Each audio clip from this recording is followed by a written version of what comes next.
تو گویا اللہ تبارک و تعالیٰ نے اپنے دیدار کو استقرار پہاڑ پر معلق فرمایا، اور استقرار پہاڑ امر ممکن ہے، محال نہیں، لہذا دیدار الہی بھی ممکن ہوا، محال نہیں، کیونکہ جو چیز امر ممکن میں معلق کی جائے وہ بھی ممکن ہی ہوتی ہے، محال نہیں ہوتی۔ تو دیدار الہی جس کو پہاڑ کے ثابت رہنے پر منحصر فرمایا گیا ممکن ہوا، معلوم ہوا کہ جو لوگ الہی کو محال بتاتے ہیں ان کا قول باطل ہے۔ ان دلائل حق سے ثابت ہوا کہ بلا شبہ حضور صلی اللہ علیہ وسلم نے اللہ تعالیٰ کو بے حجاب دیکھا اور بلا واسطہ کلام فرمایا۔ حضرت عبداللہ بن عباس و حضرت عبداللہ بن عمر رضی اللہ عنہما فرماتے ہیں کہ ہم حضور صلی اللہ علیہ وسلم کی خدمت اقدس میں حاضر تھے کہ ناگہاں حضور انور صلی اللہ علیہ وسلم نے اپنا سر اقدس اٹھا کر فرمایا وعلیکم السلام ورحمۃ اللہ، فقال الناس یا رسول اللہ ما هذا؟ قال مر بی جعفر بن ابی طالب فی ملاء من الملائکۃ فسلم علی۔ حاضرین نے عرض کیا کہ یا رسول اللہ آپ نے کس کو سلام کا جواب دیا؟ فرمایا جعفر بن ابی طالب فرشتوں کی ایک جماعت کے ساتھ اوپر سے گزرے ہیں، انہوں نے مجھے سلام کیا جس کا میں نے جواب دیا۔ حضرت ابو درداء رضی اللہ عنہ فرماتے ہیں کہ حضور علیہ الصلوۃ والسلام نے فرمایا کوئی شخص ایسا نہیں کہ جو مجھ پر درود پڑھے مگر اس کی آواز مجھے پہنچتی ہے، یعنی میں اس کی آواز کو سنتا ہوں چاہے وہ کہیں ہو۔ صحابہ نے عرض کی یا رسول اللہ وفات کے بعد بھی سنو گے؟ فرمایا وفات کے بعد بھی، کیونکہ اللہ نے حرام قرار دیا ہے زمین پر انبیاء کے جسموں کا کھانا۔ حضرت عباس رضی اللہ تعالیٰ عنہ نے پوچھا یا رسول اللہ صلی اللہ علیہ وسلم چاند آپ کے ساتھ کیا معاملہ کرتا تھا اور آپ ان دنوں چہل روزہ تھے؟ آپ نے فرمایا کہ مادر مشفقہ ہاتھ میرا مضبوط باندھ دیا تھا اور اس کی اذیت سے مجھے رونا آتا تھا اور چاند منع کرتا تھا۔ حضرت عباس رضی اللہ عنہ نے عرض کیا آپ ان دنوں چہل روزہ تھے، یہ حال کیوں کر معلوم ہوا؟ فرمایا لوح محفوظ پر قلم چلتا تھا اور میں سنتا تھا حالانکہ شکم مادر میں تھا، اور فرشتے عرش کے نیچے پروردگار کی تسبیح کرتے تھے اور میں ان کی تسبیح کی آواز سنتا تھا حالانکہ شکم مادر میں تھا۔ اس حدیث میں غور فرمائیے کہ جب نبی کریم علیہ التحیت و تسلیم کی قوت سماعت کا یہ حال ہے کہ شکم مادر میں رہ کر لوح محفوظ پر چلتے ہوئے قلم کی اور عرش کے نیچے تسبیح کرنے والے فرشتوں کی آواز سنتے تھے، تو کیا آج گنبد خضرا میں رہتے ہوئے درود و سلام کی آوازیں نہیں سنتے؟ یقیناً سنتے ہیں۔ آج کل کی حیرت انگیز ایجادات مثلا ریڈیو، ٹیلی ویژن وغیرہ کو دیکھ کر بہت سے مسائل حل ہو جاتے ہیں۔ ہزاروں میلوں کے فاصلے سے بولنے والے کی آواز بذریعہ ریڈیو سن لی جاتی ہے، تو کیا اللہ کے پیارے محبوب طالب و مطلوب جو روحانیت و نورانیت کا منبع اور مخزن ہے اپنی روحانی قوت سے ہمارے درود و سلام کی آوازیں نہیں سن سکتے؟ یقیناً سنتے ہیں، ورنہ بصورت دیگر روحانیت کا انکار لازم آتا ہے۔ یہ ایک حقیقت ہے کہ مادی قوت و طاقت کے مقابلے میں روحانی قوت و طاقت بہت زیادہ ہے، کیونکہ مادی دنیا میں تو بجلی، ٹیلی فون، ریڈیو، ٹیلی ویژن وغیرہ کے بغیر نہیں سنا جا سکتا، لیکن روحانی دنیا میں تو ان میں سے کسی کی بھی احتیاج نہیں رہتی۔ حضرت عبداللہ بن مسعود رضی اللہ تعالیٰ عنہ فرماتے ہیں کہ حضور صلی اللہ علیہ وسلم نے فرمایا میں اس شخص کو خوب جانتا ہوں جو سب سے آخر سے نکلے گا۔ وہ ایسا آدمی ہوگا جو گھسٹتا ہوا آئے گا، اس سے کہا جائے گا جا جنت میں داخل ہو جا۔ وہ جنت میں جا کر دیکھے گا کہ لوگوں نے تمام منازل پر قبضہ کر رکھا ہے، وہ واپس آ کر عرض کرے گا کہ اے میرے رب، لوگوں نے تمام مقامات پر قبضہ کر لیا ہے، اب تو کوئی جگہ خالی نہیں ہے۔ ارشاد ہوگا کیا وہ دنیا تجھے یاد ہے جس میں تو رہتا تھا کہ وہ کتنی بڑی تھی؟ وہ عرض کرے گا کہ یاد ہے۔ ارشاد ہوگا اچھا کچھ تمنا کرو، کیا چاہتے ہو؟ وہ اپنی تمنا اور آرزو بیان کرے گا۔ ارشاد ہوگا فَإِنَّ لَكَ الَّذِي تَمَنَّيْتَ وَعَشْرَةَ أَضْعَافِ الدُّنْيَا قَالَ فَيَقُولُ أَتَسْخُرُ بِي وَأَنْتَ الْمَلِكُ قَالَ فلقد رأيت رسول اللہ صلی اللہ علیہ وسلم ضحك حتى بدت نواجذه، کہ تمہیں تمہاری تمنائیں بھی دیں اور تمام دنیا سے 10 گنا زیادہ بھی دیا۔ حضور فرماتے ہیں وہ کہے گا کہ اللہ آپ عظیم الشان بادشاہ ہو کر مجھ سے مذاق فرماتے ہیں۔ ابن مسعود فرماتے ہیں کہ میں نے حضور صلی اللہ علیہ وسلم کو دیکھا کہ اس شخص کے اس جواب پر اتنا ہنسے کہ آپ کے دندان مبارک ظاہر ہو گئے۔ اللہ اللہ، اس حدیث مبارک میں غور فرمائیے اور اللہ تبارک و تعالیٰ کے بے حساب انعام و اکرام اور بے حد رحمت و عنایت کا اندازہ کیجئے کہ جب ایسے شخص پر جو سب سے آخر جہنم سے نکالا گیا، جس سے اس کا سب سے زیادہ گناہ گار ہونا ثابت ہوتا ہے، اس قدر کرم ہوا کہ اس کو یقین نہیں آ رہا تھا اور انتہائی عجز و انکسار سے اقرار کر رہا تھا کہ کہاں میں عبد ذلیل اور کہاں اس قدر رحمت و احسان، میں کبھی اس کا مستحق ہو ہی نہیں سکتا۔ یہ گویا میرے ساتھ ہنسی کی جا رہی ہے، میں جانے کہ وہ بے نیاز بے حد رحم و کرم ہے، اور یہ بھی ہو سکتا ہے کہ اس نے خیال کر کے کہہ دیا ہو کہ وہاں تو کوئی جگہ خالی ہی نہیں رہی اور آپ مجھے ساری دنیا سے 10 گنا زیادہ عطا فرما رہے ہیں۔ یہ عجیب مذاق ہے جو ہرگز آپ کی شان کے لائق نہیں، اور چونکہ یہ منظر حضور صلی اللہ علیہ وسلم کے پیش نظر تھا اور آپ اس کے جواب پر اور اللہ تعالیٰ کے فضل احسان پر ہنس پڑے۔ حضرت فضل بن عباس رضی اللہ تعالیٰ عنہ فرماتے ہیں کہ جب حضور صلی اللہ علیہ وسلم کو قبر انور میں رکھا گیا، جب حضور صلی اللہ علیہ وسلم کو قبر انور میں رکھا گیا تو میں نے آخری دیدار کی غرض سے آپ کے چہرے انور کی زیارت کی۔ اذا رأيت شفتيه يتحرك فأدنيت أذني عندها فسمعت وهو يقول اللهم اغفر لأمتي فأخبرتهم بهذا فتعجبوا بشفقته على أمتي۔ جب میں نے دیکھا تو آپ کے لبہائے مبارک حرکت کر رہے تھے، میں نے اپنے کانوں کو نزدیک کر کے سنا تو فرما رہے تھے اے اللہ میری امت کو بخش دے۔ میں نے یہ بات سب حاضرین کو سنائی تو شفقت امت پر سب دنگ ہو گئے۔ حضور اکرم صلی اللہ علیہ وسلم کی شان تو بہت ہی ارفع و اعلیٰ ہے، اور آپ بلا شبہ حقیقی جسمانی دنیاوی حیات رکھتے ہیں۔ بعض فرقہ باطلہ آپ صلی اللہ علیہ وسلم کے حقیقی جسمانی دنیاوی حیات کے قائل نہیں۔ دلیل میں انک میت و انہم میتون کی آیت پیش کرتے ہیں۔ ہم اہل سنت والجماعت الحمدللہ انک میت و انہم میتون اور کل نفس ذائقۃ الموت پر یقین و ایمان رکھتے ہیں، اور نبی کریم صلی اللہ علیہ وسلم کے روح اقدس قبض ہونے کے قائل ہیں۔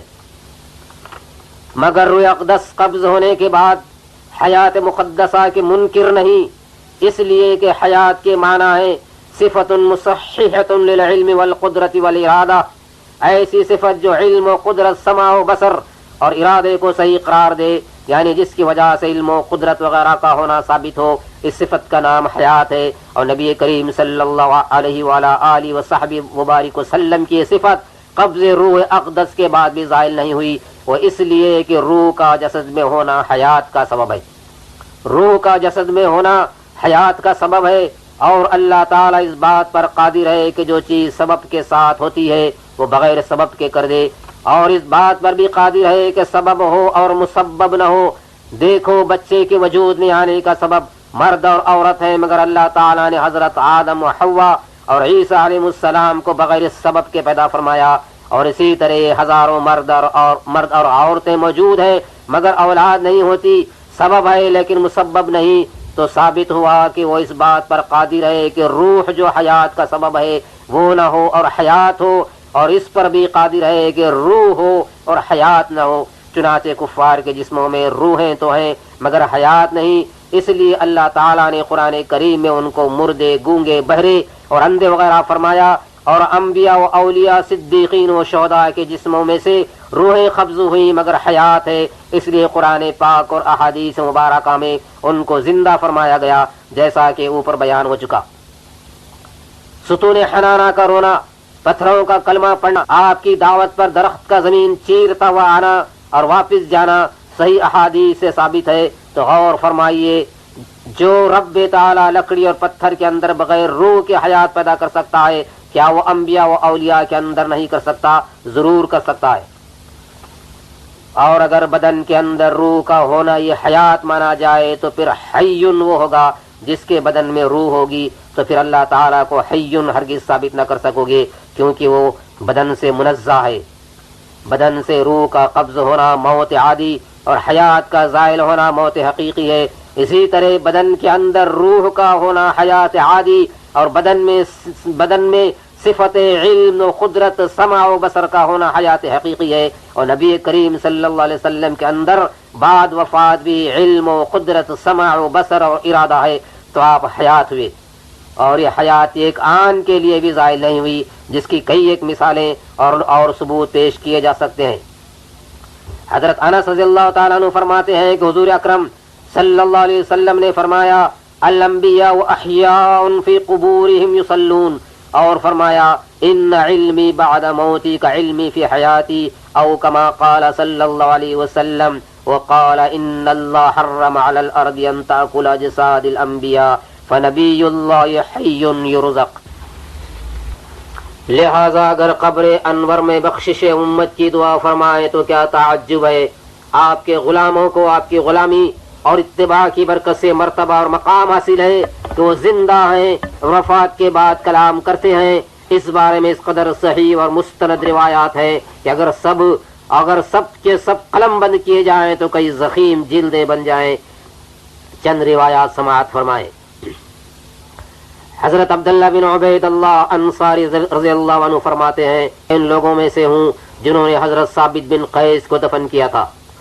جب ان کو دفن کیا تو انہوں نے کہا محمد صلی اللہ علیہ وسلم رسول ہیں، ابو بکر صدیق ہیں، عمر شہید ہیں، عثمان نیک و رحیم ہیں رضی اللہ عنہم۔ یہ سن کر میں نے ان کو دیکھا تو وہ مردہ تھے۔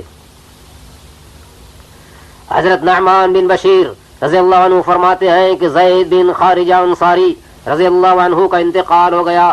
جب غسل کے بعد کفن دیا گیا تو انہوں نے ایک آواز دی۔ جب ان کے چہرے سے کپڑا ہٹایا گیا تو وہ کہہ رہے تھے محمد رسول اللہ نبی امی خاتم النبیین ہے، آپ کے بعد کوئی نبی نہیں ہے، یہ پہلی کتابوں میں ہے، سچ فرمایا سچ فرمایا۔ پھر کہا یہ رسول اللہ ہے، السلام علیک یا رسول اللہ ورحمۃ اللہ وبرکاتہ۔ پھر ویسے مردہ ہو گئے جیسے کہ پہلے تھے۔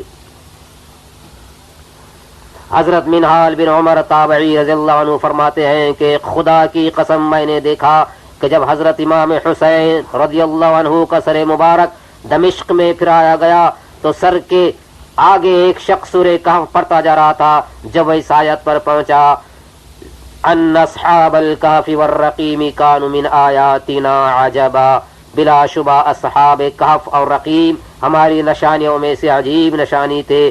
تو سر مبارک نے بلند آواز سے فرمایا اعجب من اصحاب الکہف قتلی و حملی، کہ اصحاب کہف کے واقعے سے میرا قتل اور میرے سر کو لیے پھرنا عجیب تر ہے۔ حضرت ابراہیم بن شیبان رحمۃ اللہ علیہ فرماتے ہیں کہ مکہ معظمہ میں میرے پاس ایک مرید آیا اور اس نے کہا اے استاد میں کل ظہر کے وقت مر جاؤں گا، یہ لو 1 دینار، آدھے سے میری قبر کھدوانا اور آدھے سے مجھے کفن دے۔ چنانچہ جب دوسرا روز اور ظہر کا وقت ہوا تو آیا اور بیت اللہ کا طواف کیا اور کچھ دور جا کر لیٹ گیا اور وصال کر گیا۔ فلما وضعته في اللحد فتح عينه فقلت احيات بعد الموت، فقال انا محب وكل محب الله حي۔ تو جب میں نے اس کو قبر میں رکھا تو اس نے اپنی دونوں آنکھیں کھول دی۔ تو میں نے کہا کیا مرنے کے بعد بھی زندگی ہے؟ تو اس نے کہا میں محب ہوں اور ہر محب خدا زندہ ہے۔ حضرت ربیع بن حراش اور ربعی بن حراش رضی اللہ عنہما دونوں بڑے بھائی عابد و زاہد اور تابعی ہیں۔ انہوں نے قسم کھائی کہ جب تک ہمیں اپنا جنتی ہونا معلوم نہ ہو جائے گا ہم ہنسیں گے نہیں۔ چنانچہ وہ زندگی بھر نہ ہنسے، لیکن جب ان کی وفات ہونے پر ان کو تختے پر لٹایا گیا تو وہ ہنسنے لگے، جس کو سب لوگوں نے اپنی آنکھوں سے دیکھا۔ اور ان کے متعلق حضور صلی اللہ علیہ وسلم نے خبر دی تھی۔ چنانچہ حضرت حذیفہ رضی اللہ تعالی عنہ فرماتے ہیں کہ میں نے حضور صلی اللہ علیہ وسلم سے سنا، آپ نے فرمایا یکون فی امتی رجل یتکلم بعد الموت، کہ میری امت میں ایک مرد ہوگا جو موت کے بعد کلام کرے گا۔ چنانچہ جب ربیع بن حراش نے موت کے بعد اچانک اپنے منہ سے کپڑا ہٹایا اور کہا السلام علیکم اور ہنسے، تو ان کے بھائی ربیع بن حراش نے کہا اے میرے بھائی کیا تم زندہ ہو؟ انہوں نے کہا نہیں، لیکن میں اپنے رب سے ملا تو میرا رب مجھ سے روح و ریحان اور خوشی و مہربانی سے پیش آیا، اس لیے میں ہنسا ہوں۔ اب تم لوگ جلدی کرو کیونکہ ابو القاسم صلی اللہ علیہ وسلم مجھ پر نماز پڑھنے کے لیے منتظر ہے۔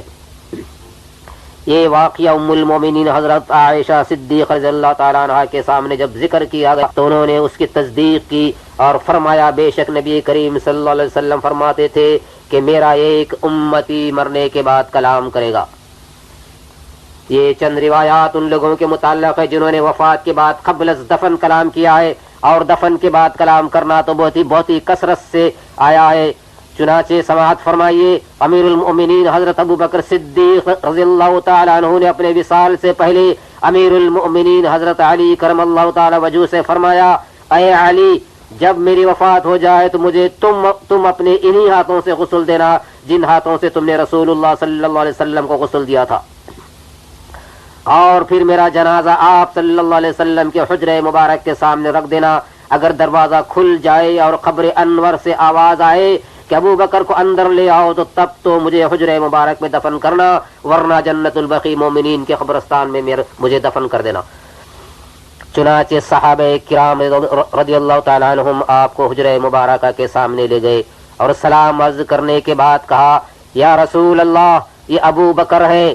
پس اسی وقت حجرہ مبارکہ کا دروازہ کھل گیا اور قبر انور سے آواز آئی ادخل الحبیب الی الحبیب فإن الحبیب الی الحبیب مشتاق۔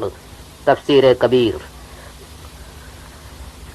حضرت ابو ہریرہ رضی اللہ تعالیٰ عنہ فرماتے ہیں کہ حضور صلی اللہ علیہ وسلم نے شہدائے احد کے پاس کھڑے ہو کر فرمایا اشہد انکم احیاء عند اللہ فزوروہم وسلموا علیہم فوالذی نفسی بیدہ لا یسلم علیہم احد الا ردوا علیہ الی یوم القیامہ۔ میں شہادت دیتا ہوں کہ بلا شبہ تم اللہ کے نزدیک زندہ ہو۔ پھر لوگوں سے فرمایا سو تم انہیں کرو اور ان پر سلام کرو، مجھے قسم ہے اس ذات کی جس کے قبضے قدرت میں میری جان ہے، جو بھی قیامت تک ان کو سلام کہے گا یہ اس کا جواب دیں گے۔ حضرت عبداللہ بن عمر رضی اللہ تعالیٰ عنہ فرماتے ہیں کہ میں جو کچھ حضور صلی اللہ علیہ وسلم سے سنتا اسے لکھ لیا کرتا۔ قریش نے مجھے منع کیا کہ ہر بات نہیں لکھنی چاہیے، کیونکہ بتقاضۂ بشریت ممکن ہے کہ غصہ و غضب کی حالت میں کبھی کوئی ایسی بات بھی نکل جائے جو لکھنے کے قابل نہ ہو۔ حضرت عبداللہ فرماتے ہیں کہ امسکت عن الکتابۃ فذکرت ذلک الی النبی صلی اللہ علیہ وسلم فاوما اصبعی الی فیہ فقال اکتب فوالذی نفسی بیدہ ما یخرج منہ الا حق۔ بس میں لکھنے سے رک گیا اور اس بات کو حضور صلی اللہ علیہ وسلم کی خدمت اقدس میں عرض کیا۔ حضور صلی اللہ علیہ وسلم نے فرمایا بے شک لکھو، اور انگلی سے اپنے منہ کی طرف اشارہ کر کے فرمایا خدا کی قسم اس منہ سے ہر حالت میں سوائے حق کے اور کچھ نہیں نکلتا۔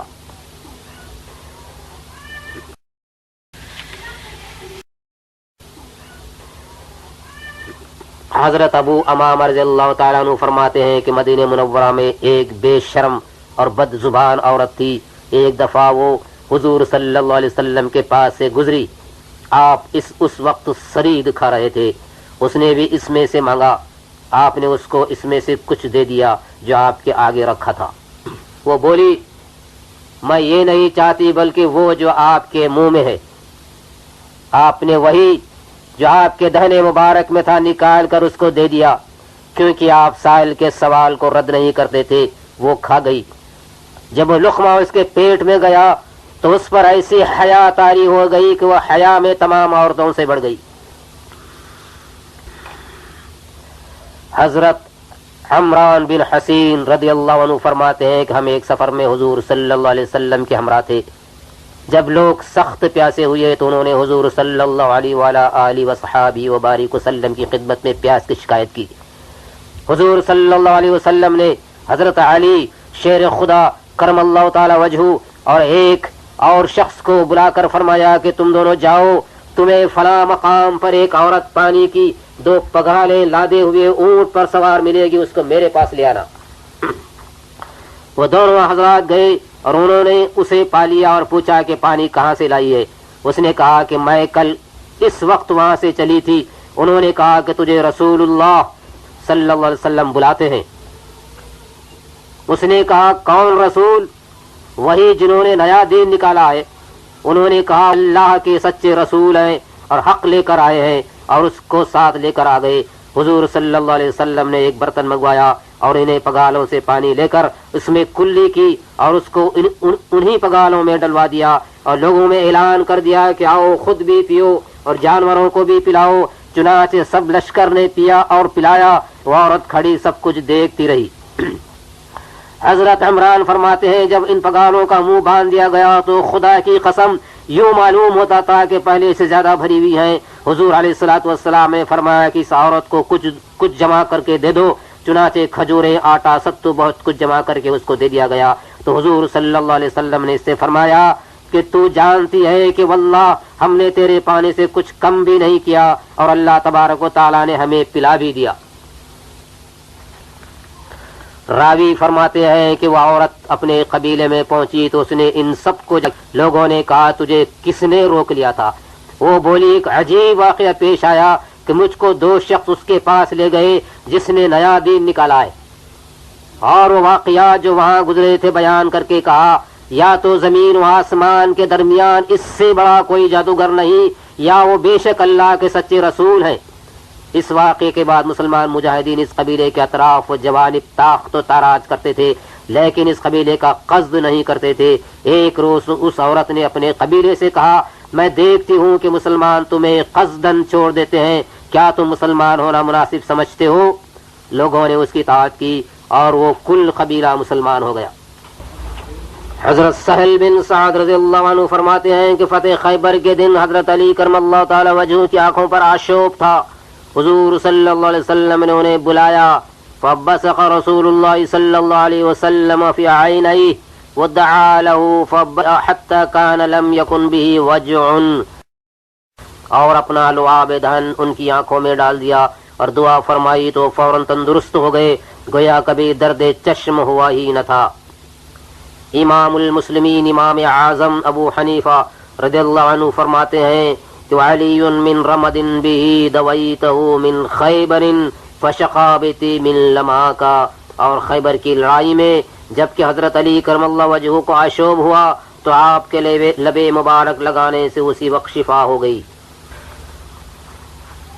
امام حلبی رحمت اللہ علیہ نے شواہد النبوہ سے نقل کیا ہے کہ جب حضرت سلمان فارسی رضی اللہ عنہ حضور صلی اللہ علیہ وسلم کی خدمت اقدس میں پہنچے اور اپنا کلام سنانا شروع کیا تو حضور صلی اللہ علیہ وسلم نے ایک یہودی کو بطور ترجمان طلب کیا جو تاجر اور فارسی زبان کا عالم تھا.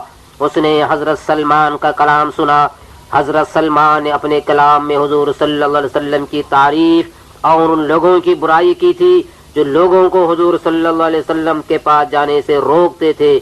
مگر ترجمان یہودی نے سمجھ کر کہ حضور صلی اللہ علیہ وسلم تو فارسی جانتے نہیں کہا اے محمد صلی اللہ علیہ وسلم یہ سلمان تو آپ کو برا کہہ رہا ہے. آپ نے فرمایا یہ تو ہماری تعریف اور ان کافروں کی برائی کر رہا ہے جو لوگوں کو ہمارے پاس آنے سے روکتے ہیں.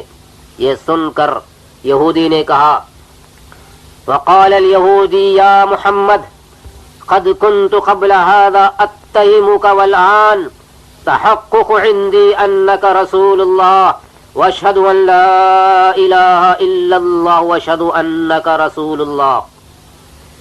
اس یہودی نے کہا اے محمد بے شک اس سے پہلے تو میں آپ کو برا جانتا تھا مگر اب میرے نزدیک ثابت ہو گیا کہ بلا شبہ آپ اللہ کے سچے رسول ہیں.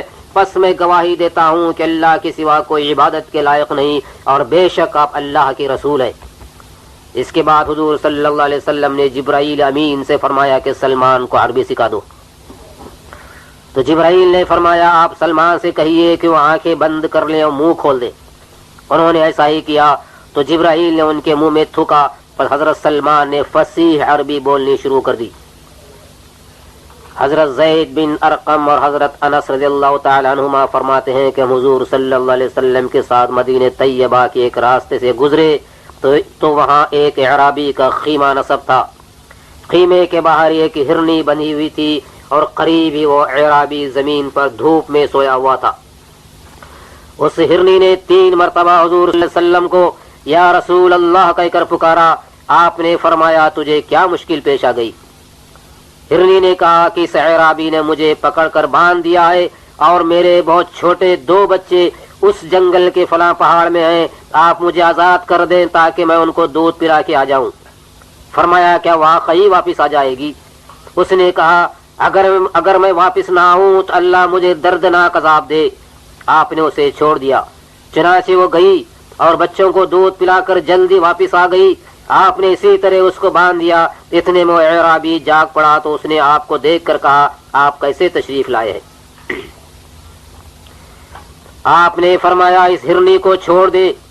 اس نے اسی وقت چھوڑ دیا تو آزاد ہوتے ہی فرتے مسرت میں بڑی تیزی کے ساتھ دوڑتی، اچھلتی اور کودتی ہوئی یہ کہتی تھی اشہد ان لا الہ الا اللہ وانک رسول اللہ صلی اللہ علیہ وسلم. اور اونٹ نے آپ کے حضور فرمائے فریاد کی کہ میرا مالک کھانا کم دیتا ہے اور کام زیادہ لیتا ہے. ابو داؤد ملاحظہ ہو. حضور نے فرمایا ہم اس پتھر کو پہچانتے ہیں جو قبل از نبوت ہم کو سلام کرتا تھا. ستون حنانہ نے آپ کی فراق میں گریا فرمایا تو آپ نے اس کے سینے سے لگا لیا اور فرمایا اگر ہم اس کو سینے سے نہ لگاتے تو قیامت تک روتا ہی رہتا. امام اعظم امام ابو حنیفہ رضی اللہ تعالیٰ عنہ فرماتے ہیں کہ وَالذِّئْبُ جَاءَكَ وَالْغَزَالَةُ قَدْ أَتَتْ بِكَ تَسْتَجِيرُ وَتَحَتَّمِي بِحَمَاكَ. اور بھیڑیا نے آپ کے پاس آ کر آپ کی تصدیق کی اور ہرنی نے بحالت قید آپ سے پناہ مانگی اور وہ اظہار شادمانی کرتی تھی. وَكَذَلِكَ الْوُحُوشُ أَتَتْ إِلَيْكَ وَشَكَ الْبَعِيرُ إِلَيْكَ حِينَ رَآكَ. اور اسی طرح وحشی جانوروں نے آ کر آپ کو سلام کیا اور اونٹ نے جب آپ کو دیکھا تو آپ کے حضور اپنے حال کی شکایت کی.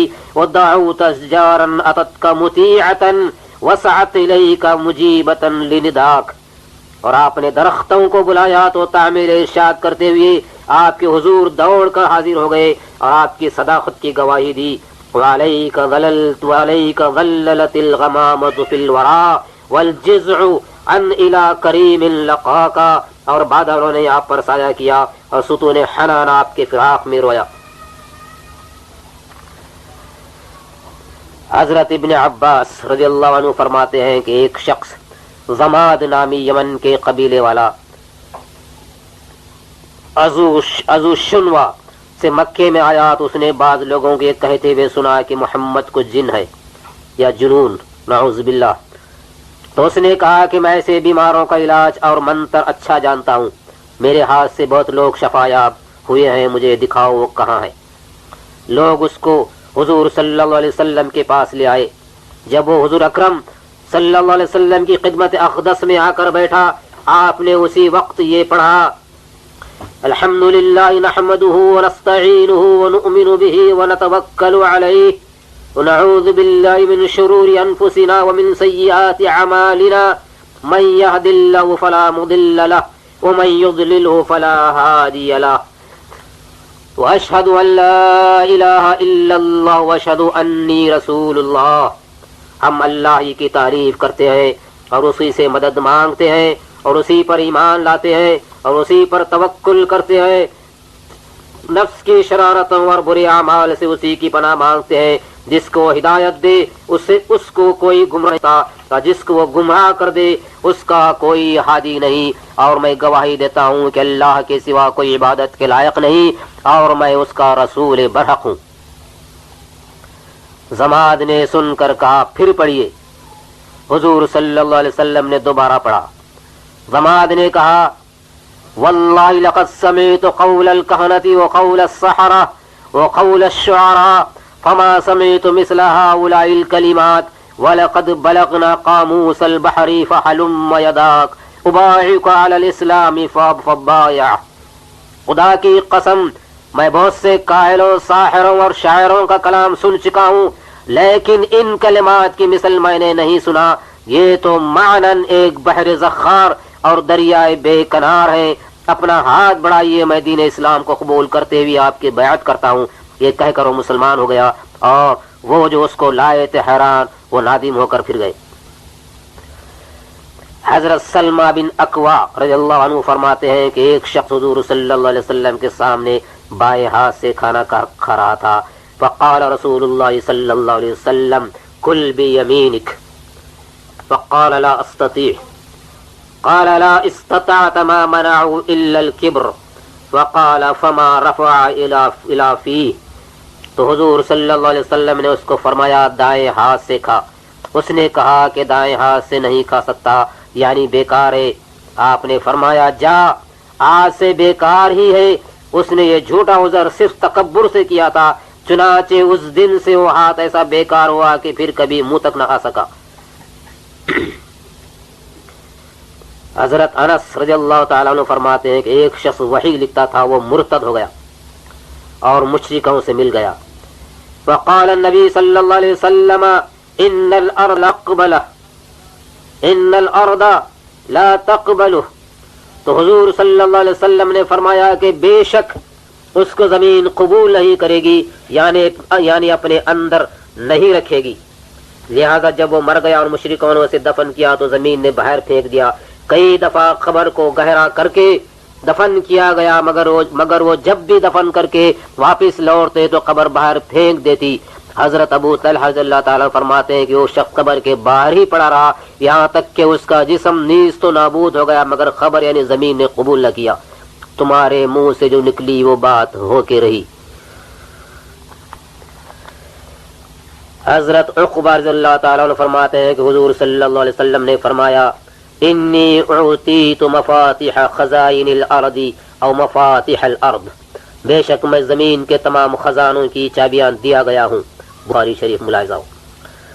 حضرت ابو ہریرہ رضی اللہ تعالیٰ عنہ فرماتے ہیں کہ حضور صلی اللہ علیہ وسلم نے فرمایا اوتیت خزائن الارض فاودی فی یدی، بخاری شریف، میں زمین کے تمام خزانے دیا گیا ہوں اور وہ میرے ہاتھ میں رکھ دیے گئے ہیں۔ حضور سرور کونین صلی اللہ علیہ وسلم نے فرمایا کہ مجھ کو دو خزانے سرخ و سفید یعنی سونا اور چاندی عطا فرمائے گئے۔ اعطیت الکنزین الاحمر والابیض، مسلم شریف۔ یہ مشہور واقعہ سیرت کی کتابوں میں مذکور ہے کہ جب مکہ فتح ہوا، جب مکہ معظمہ فتح ہوا تو حضور صلی اللہ علیہ وآلہ وسلم بیت اللہ شریف میں تشریف لے گئے۔ وہاں کافروں نے 360 پتھر کے بت اس طرح مضبوط نصب کیے ہوئے تھے کہ کلہاڑیوں اور کدالوں سے ان کا اکھیڑنا مشکل تھا۔ حضور سید عالم صلی اللہ علیہ وسلم کے ہاتھ مبارک میں ایک چھڑی تھی، وہ جد بت سے لگا دیتے اور فرماتے جاء الحق وزهق الباطل، وہ بت اوندے منہ زمین پر آ جاتا جس سے سب لوگ تعجب کرتے۔ مقام غور ہے کہ صرف لکڑی کی چھڑی لگا دینے سے ان بتوں کا گر جانا جو نہایت مضبوط طریقے سے زمین میں جمع ہوئے تھے کس قدر حیرت انگیز ہے۔ لیکن جب یہ دیکھا جائے کہ وہ چھڑی کس کے ہاتھ میں تھی تو کوئی حیرت نہیں رہتی، کیونکہ حضور صلی اللہ علیہ وسلم کا دست مبارک دست قدرت الہی تھا۔ دیکھنے میں تو دست مبارک ہی تھا، مگر اس دست مبارک کی حقیقتوں کا ادراک بغیر عرفان الہی ممکن نہیں۔ اور یہی وہ دست قدرت ہے کہ جس کو اللہ تبارک و تعالیٰ نے اپنا دست قدرت فرمایا، اور اسی دست اقدس پر بیعت کرنے والوں کو یوں بشارت دی ہے ید اللہ فوق ایدیہم، کہ ان کے ہاتھوں پر اللہ کا ہاتھ ہے۔ اور یہی وہ دست شاہ ہے کہ جس کے محض چھونے سے وہ بیماریاں دور ہو جاتی ہے جن کے علاج سے اطباء عاجز ہے۔ اور یہی وہ دست قدرت ہے کہ جس کے اشارے سے چاند 2 پارہ ہو گیا تھا اور ڈوبا ہوا سورج واپس لوٹ آیا تھا۔ حضرت عبداللہ بن عباس رضی اللہ عنہ فرماتے ہیں کہ حضرموت کے باشندے حضور صلی اللہ علیہ وسلم کی خدمت اقدس میں حاضر ہوئے، جن میں اشعث بن قیس بھی تھا۔ انہوں نے کہا کہ ایک بات ہم نے اپنے دل میں چھپائی ہے، بتائیے وہ کیا ہے؟ آپ نے فرمایا سبحان اللہ، یہ تو کاہن کا کام ہے، یعنی جادوگر کا، اور کاہن و کہانت کا مقام دوزخ ہے۔ تو انہوں نے کہا کہ پھر ہم کس طرح جانیں کہ آپ اللہ کے رسول ہیں؟ تو آپ نے ایک مٹھی کنکر زمین سے اٹھا کر فرمایا دیکھو یہ گواہی دیتے ہیں کہ میں اللہ کا رسول ہوں۔ چنانچہ حضور کے دستے مبارک میں کنکریوں نے تسبیح پڑھی کہ سنتے ہی انہوں نے کہا کہ ہم بھی گواہی دیتے ہیں کہ بے شک آپ اللہ کے رسول ہیں۔ حضرت عباد بن سمد رضی اللہ عنہ فرماتے ہیں کہ ہم ایک روز حضرت انس بن مالک رضی اللہ تعالی عنہ کے گھر گئے۔ انہوں نے اپنی لونڈی سے فرمایا کہ دسترخوان لاؤ، ہم کھانا کھائیں گے۔ اس نے لا کر بچھا دیا۔ فرمایا کہ رومال بھی لا۔ وہ ایک رومال لے آئی جو کہ میلا تھا۔ فرمایا اس کو تنور میں ڈال دے۔ اس نے تنور میں ڈال دیا، یعنی چولہے میں، جس میں آگ بھڑک رہی تھی۔ تھوڑی دیر کے بعد جب اسے نکالا گیا تو ایسا سفید تھا جیسا کہ دودھ۔ ہم نے حیران ہو کر کہا کہ یہ کیا راز ہے؟ حضرت انس نے فرمایا کہ یہ وہ رومال ہے جس سے حضور انور صلی اللہ علیہ وسلم اپنے منہ مبارک کو صاف کیا کرتے تھے۔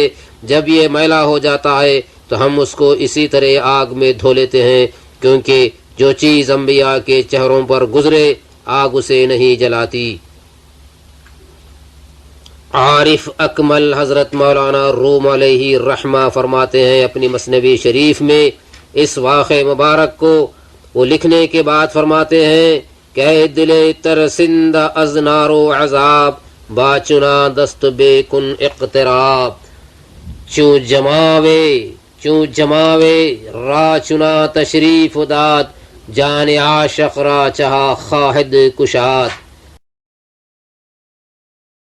آئے وہ دل جس کو نارے جہنم اور عذاب دوزخ کا ڈر ہے، ان پیارے پیارے ہونٹوں اور مقدس ہاتھوں سے نزدیکی کیوں کر لیتا، جبکہ بے جان چیز دسترخوان کو ایسی فضیلت و بزرگی عطا فرمائی کہ وہ آگ میں نہ جلے، تو جو ان کے عاشق و صادق اور بندے بارگاہ بے کس بنائے ان پر جہنم کیوں نہ حرام ہو۔ ثابت ہوا کہ رومال دھونے کا یہ طریقہ انہوں نے اپنی ذات سے ایجاد کیا تھا، کیونکہ ان کا ایمان تھا کہ حضور صلی اللہ علیہ وسلم کے دستے مبارک اور روئے انور کا مساس یعنی چھونا اس رومال کو حاصل ہے، لہذا آگ اسے ہرگز نہیں جلائے گی، ورنہ وہ متبرک رومال جو ان کو جان سے عزیز تھا، اگر اس کے جلنے کا خوف یا خیال بھی ہوتا تو کبھی ایسا نہ کرتے، کیونکہ صحابہ کرام حضور صلی اللہ علیہ وسلم کے تبرکات کو اپنی جان سے زیادہ عزیز رکھتے تھے۔ یہ تھے صحابہ کرام کے مستحکم اعتقاد، جنہوں نے شان نبوی صلی اللہ علیہ وسلم کو اپنی آنکھوں سے دیکھا تھا، اور آج کل کے بعض مسلمان ایسے بھی ہیں کہ ان کی نظروں میں تبرکات تو کیا، خود حضور صلی اللہ علیہ وسلم کی بھی معاذ اللہ کچھ وقت نہیں۔ جس طرح اس زمانے کے کفار کہتے تھے کہ حضور صلی اللہ علیہ وسلم نعوذ باللہ ہماری جیسے ایک بشر ہیں، یہ بھی وہی کہتے ہیں۔ رہنما عارف حضرت مولانا روم علیہ الرحمہ فرماتے ہیں کہ کافراں دیدند احمد را بشر، کافراں دیدند احمد را بشر، این دانستند کا شق القمر۔ کافروں کی نظروں میں حضرت احمد صلی اللہ علیہ وسلم صرف ایک بشر ہیں، بصیرت کے اندھوں نے یہ نہ دیکھا کہ انہوں نے چاند کے 2 ٹکڑے کر دیے۔ حضور پرنور صلی اللہ علیہ وسلم کی وقت و محبت جو مسلمانوں کی دلوں میں تھی، اس نے اسلام میں بڑے بڑے کرشمے دکھائے، اور جب سے وہ بات جاتی رہی تنزل اور خرابی کا سامنا ہے۔ اگرچہ مسلمانوں کے اندر اب بھی ایسی ہے جس کے احوال و افعال سے معلوم ہوتا ہے کہ حضور صلی اللہ علیہ وسلم کی عظمت و محبت ان کے دلوں میں اس قدر زیادہ ہے کہ مخالفین نے ان کو بدعتی وغیرہ کہہ کر مشہور کر رکھا ہے۔ حق تبارک و تعالیٰ اپنے حبیب کریم علیہ الصلاۃ والتسلیم کی عظمت اور سچی محبت ہمارے دلوں میں مستحکم کرے، آمین ثم آمین۔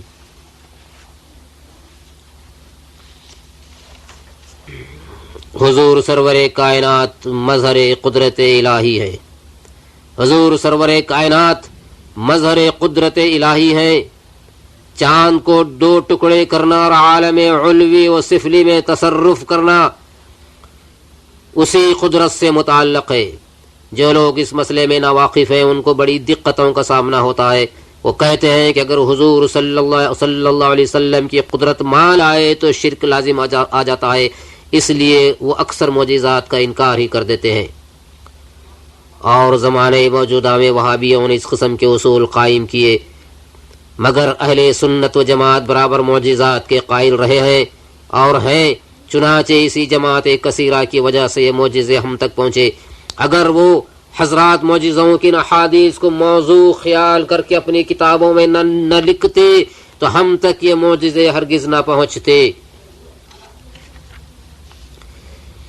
حضرت شیبہ بن عثمان رضی اللہ عنہ فرماتے ہیں کہ جب حضور صلی اللہ علیہ وسلم فتح مکہ کے بعد حوازن سے جنگ کے ارادے سے نکلے تو میں نے اپنے دل میں کہا کہ انتقام کا بہترین موقع ہے، شاید گڑبڑ میں آپ کو قتل کر کے اپنے باپ اور چچا اور بنی اعمام کے جنگ احد میں قتل ہونے کا بدلہ لینے میں کامیاب ہو جاؤں۔ اس وقت میرے خیالات ایسے تھے کہ اگر تمام عرب و عجم آپ کے تابع ہو جائیں تو بھی میں ہرگز آپ کے تابع نہ ہوں گا، بلکہ آپ سے میری عداوت اور بھی بڑھتی ہی جائے گی۔ چنانچہ جب میدان جنگ میں خوب زور شور سے گڑبڑ ہوئی تو حضرت صلی اللہ علیہ وسلم پیادہ ہو گئے اور میں اس وقت بالکل آپ کے قریب تھا۔ میں نے وار کرنے کے ارادے سے تلوار اٹھائی تو یکا یک مثل برق ایک شعلہ آگ میری طرف آیا، جس سے میری آنکھیں چکا چوند ہو گئی اور مجھے کچھ نہ سوچا۔ میں نے بے اختیار آنکھوں پر ہاتھ رکھ لیا۔ حضرت نے مجھے دیکھ کر تبسم فرمایا اور کہا، شیبہ میرے قریب آؤ۔ میں قریب ہوا تو آپ نے 3 بار میرے سینے پر دست مبارک مارا، جس سے میرے دل میں آپ کی اتنی محبت پیدا ہو گئی کہ اس سے زیادہ متصور ہو ہی نہیں سکتی۔ حضور نے مجھے جنگ کرنے کا حکم دیا۔ میں نے آگے بڑھ کر تلوار چلانا شروع کر دیا۔ خدا تعالی کی قسم، اس وقت میری یہ حالت تھی کہ اگر کوئی وار حضرت پر آئے تو میں اسے اپنے اوپر لے لوں۔ اگر اس وقت میرا باپ بھی زندہ ہوتا اور میرے سامنے آتا تو میں اسے بھی تلوار سے قتل کرتا، غرض کہ میں اختتام جنگ تک حضرت کے ساتھ رہ کر جہاد کرتا رہا۔ اس کے بعد حضور صلی اللہ علیہ وسلم اپنے خیمے میں تشریف لے گئے، میں بھی وہاں حاضر ہو گیا۔ دیکھا کہ حضور کے چہرے انور پر آثار مسرت نمایاں تھے۔ فرمایا، اے شیبہ، اللہ تعالیٰ نے تمہارے لیے جو ارادہ فرمایا وہ بہتر ہے اس سے جو تم نے ارادہ کیا تھا۔ پھر حضرت صلی اللہ علیہ وآلہ وسلم نے میرے ان تمام خیالات کو بیان فرما دیا جو میں نے کسی سے نہ کہے تھے۔ میں نے توحید و رسالت کی گواہی دے کر عرض کی، حضور میرے لیے بخشش کی دعا فرمائے۔ ارشاد ہوا کہ خدا تعالیٰ نے تمہیں بخش دیا۔ سیرت النبویہ۔ حضور اکرم صلی اللہ علیہ وسلم نے حضرت شیبہ کے سینے پر جو دست مبارک سے ضرب لگائی، اس کی وجہ معلوم ہوتی ہے کہ پہلی ضرب سے ان کے دل سے کفر نکال دیا، دوسری ضرب سے ایمان داخل کر دیا، تیسری ضرب سے محبت بھر دی۔ اس سے معلوم ہوا کہ حضور صلی اللہ علیہ وسلم کی محبت کافر کے دل میں کبھی جا گزی نہیں ہو سکتی۔ حضور صلی اللہ علیہ وسلم کی محبت کافر کے دل میں کبھی نہیں آ سکتی۔ اس کے لیے ایسا برگزیدہ سینہ و دل درکار ہے جو کہ نور ایمان سے منور ہو۔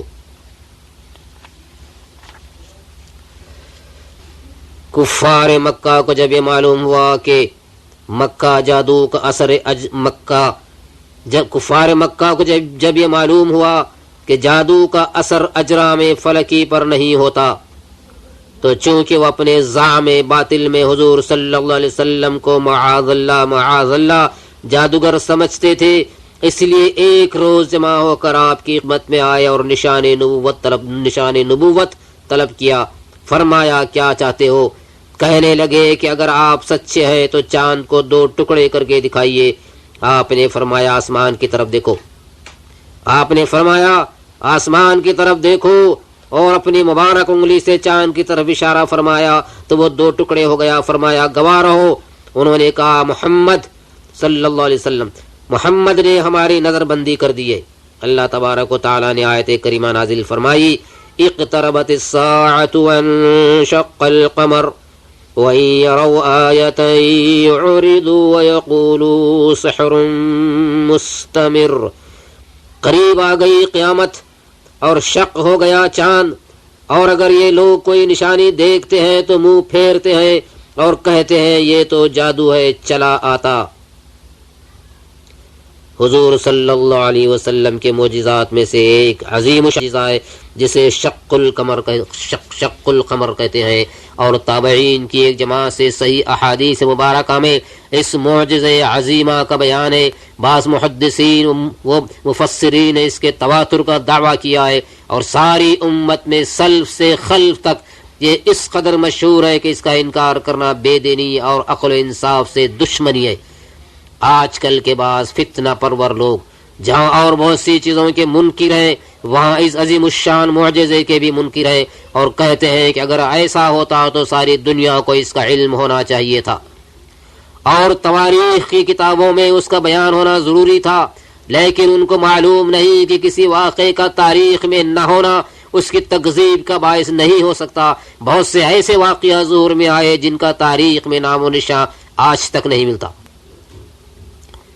اور پھر اس واقعے سے تو کتب احادیث و تفاسیر بھری پڑی ہے، مگر ان کو ان سے کیا تعلق؟ یاد رکھیے جس وقت یہ واقعہ ظہور میں آیا تھا اس وقت رات کا تھا، تو اس وقت بعض مقامات پر دن اور بعض مقامات پر آدھی رات ہوگی، اور پھر جہاں لوگ بیدار ہوں گے وہاں بھی ضروری نہیں کہ سب کی نگاہیں آسمان کی طرف لگی ہوئی ہوں، کیونکہ اس کا کوئی اعلان وغیرہ تو ہوا ہی نہیں تھا کہ لوگ خصوصاً اس وقت خیال رکھتے۔ اس ترقی یافتہ دور میں جبکہ رصد وغیرہ کے بڑے بڑے وسیع اور بے شمار انتظامات اور ذرائع ہیں، جب کبھی چاند گہن ہوتا ہے تو لاکھوں انسانوں کو خبر نہیں ہوتی، تو اس وقت تو رصد وغیرہ کے اتنے ذرائع بھی نہ تھے، اور پھر یہ تھوڑی دیر کا معاملہ تھا، مگر باوجود اس کے اہل مکہ نے سفر سے آنے والے لوگوں سے پوچھا تو انہوں نے اس کی تصدیق کی، مگر وہ جاہلانہ طور پر جادو ہی کہتے رہے۔ اور کہا گیا ہے کہ ہندوستان کے مہاراجا ملے بار کے مشہور مسلمان ہونے کا سبب یہی عظیم الشان واقعہ ہے۔ اہل ایمان کا اس پر ایمان ہے کہ قلب میں ایمان راسخ ہوگا، وہ کبھی بھی اس کے ماننے میں تعامل نہیں کرے گا۔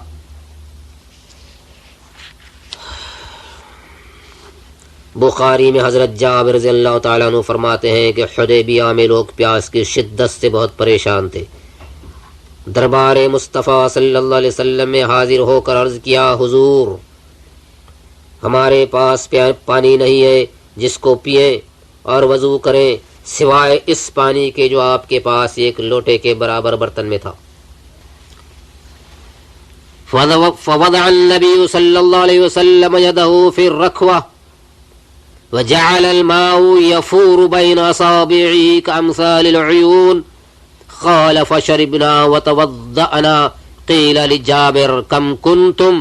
قال لو كنا 100,000 لكفانا، كنا 1500۔ پس حضور صلی اللہ علیہ وسلم نے اپنے دستے قدرت اسی برتن میں رکھ دیا جو آپ کے پاس تھا، تو آپ کی مبارک انگلیوں سے پانی کے چشمے جاری ہو گئے۔ تمام صحابہ کرام نے پیا اور وضو کیا۔ حضرت جابر سے پوچھا گیا کہ کتنے لوگوں نے پیا اور وضو کیا؟ فرمایا اگر ہم 1,00,000 بھی ہوتے تو پانی ہمیں کافی ہوتا، مگر اس وقت ہم 1500 تھے جنہوں نے پیا اور وضو کیا۔ نور کے چشمے لہرائیں، دریا بہے، انگلیوں کی کرامت پہ لاکھوں سلام۔ نور کے چشمے لہرائیں، دریا بہے، انگلیوں کی کرامت پہ لاکھوں سلام۔ یہ بخاری و مسلم کی وہ احادیث ہیں جن کا کوئی مسلمان انکار نہیں کر سکتا۔ دیکھیں ان احادیث میں ہرگز مذکور نہیں ہے کہ حضور صلی اللہ علیہ وسلم نے دعا کی ہو کہ الہی تو میری انگلیوں سے پانی پیدا کر کے سب کو سیراب فرما، بلکہ برتن میں ہاتھ رکھ دیا اور فرمایا وضو کرو، پیو، یہ برکت والا طیب و طاہر پانی ہے۔ کون سا پانی جو اب تک معدوم تھا اور اب حضور صلی اللہ علیہ وسلم کے دستے مبارک سے وجود میں آیا، حالانکہ آپ کے جسم مبارک میں کوئی پانی کا چشمہ تو تھا ہی نہیں جس کو جاری کر دیا گیا ہو، اور وہ بھی کس قدر کہ سینکڑوں آدمی سے سیراب ہوئے۔ بات یہ ہے کہ حضور صلی اللہ علیہ وسلم کے تصرف سے جو پانی پیدا ہو گیا تھا وہ مستقلانہ آپ کا تصرف نہیں تھا، بلکہ ہر مسلمان کا عقیدہ اور ایمان ہے کہ وہ تصرف اقتدار من جانب اللہ آپ کو عطا ہوا تھا، وہ تصرف اقتدار من جانب اللہ آپ کو عطا ہوا تھا۔ شرک تو اس وقت لازم آئے کہ آپ کو یا دوسرے انبیاء و اولیاء کو مستقل بالذات با اقتدار مانے، یعنی عقیدہ ہو کہ اگر خدا بھی ان کے تصرف کو روکنا چاہے تو نہ روک سکے، چونکہ آپ نے خدا کی خود کو ذاتی اور دوسروں کی قدرت کو عطائی ہونا بارہا بیان فرما دیا تھا، تو اب اس کی ضرورت نہ رہی کہ ہر وقت دعا کر کے مسلمانوں کو معلوم کرائیں کہ ہماری قدرت مستقل نہیں ہے۔ یہاں یہ بات ذہن نشین کر لیں کہ خدا پرستی کا یہ تقاضا ہے کہ رسول انعام صلی اللہ علیہ وسلم کے علم غیب کو تسلیم کیا جائے۔ اس مسئلے کی حقیقت واضح ہونے کے لیے سماعت فرمائیں کہ اللہ تبارک و تعالیٰ کی ہر صفت میں 4 خصوصیات ایسی پائی جاتی ہیں جو اسی ذات واحد کے ماں سوا کسی اور کے لیے ایک لمحے کے لیے بھی تسلیم کرنا صریح کفر ہے۔ پہلی خصوصیت، اس کی ہر صفت ازلی ہے، یعنی وہ ہمیشہ ہمیشہ سے ہے۔ دوسری خصوصیت ابدی ہونا ہے، یعنی وہ ہمیشہ ہمیشہ رہے گی۔ تیسری خصوصیت ذاتی ہونا ہے، یعنی کسی نے اس کو عطا نہیں کی ہے، بذات خود اسے حاصل ہے۔ چوتھی خصوصیت لا محدود ہونا، یعنی اس کی کوئی حد اور انتہا نہیں۔ اس بنا پر اللہ تعالیٰ کی ہر صفت اسی ذات باری تعالیٰ کے ساتھ خاص ہے، کسی اور کے لیے ہرگز تسلیم نہیں کی جا سکتی۔